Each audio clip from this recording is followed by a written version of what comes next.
We have always practiced eugenics. I recently read a book on ethics, a textbook. So there are obviously countless books on the subject and ideas to go through, but I want to focus on the most interesting aspect of this one. The authors get into the philosophy of birth and death. They make a fascinating comparison to eugenics. Throughout human history, we have always had at least a few ways of controlling who our children are and how many we have. We could change the gene pool to a point by deciding who has sex with whom. This can be done directly through the section of your mate you choose who you have sex with. It can also be socially controlled through norms governing arranged marriages. We could control the number of children born through abstinence and, more recently, abortion. Although I think that there were always ways of doing it. If I understand correctly, some Paleolithic people used tea to abort fetuses. And this is a fictional example, but people know about abortion tea from House of the Dragon.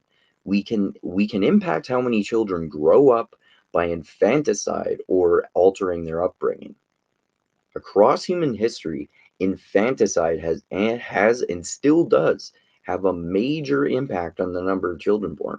This way of controlling the gene pool is basically eugenics. It's the most major way that we as a species have practiced it. According to the Nobel Prize winning economist, this is really interesting. Amartya Sen, there are 100 million missing women in the world. Statistics from both the quote unquote developed countries and sub Saharan Africa show us that there are a little more women than men. This means that there are 100 million less females than there should be, 44 million just in China, and 37 million just in India. Other than infanticide, the difference is due to factors like inequalities in medical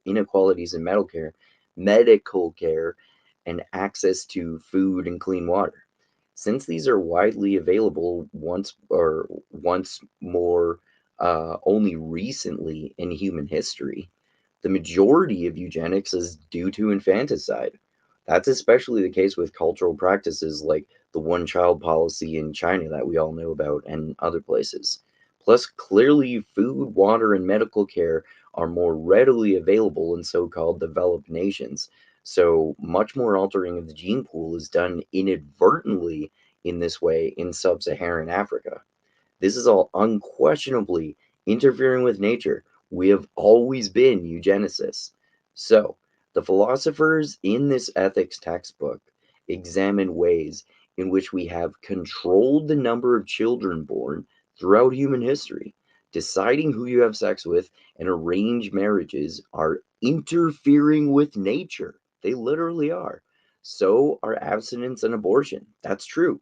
Abortion is a way that I'm going to be controversial and say we often should corrupt nature. We should.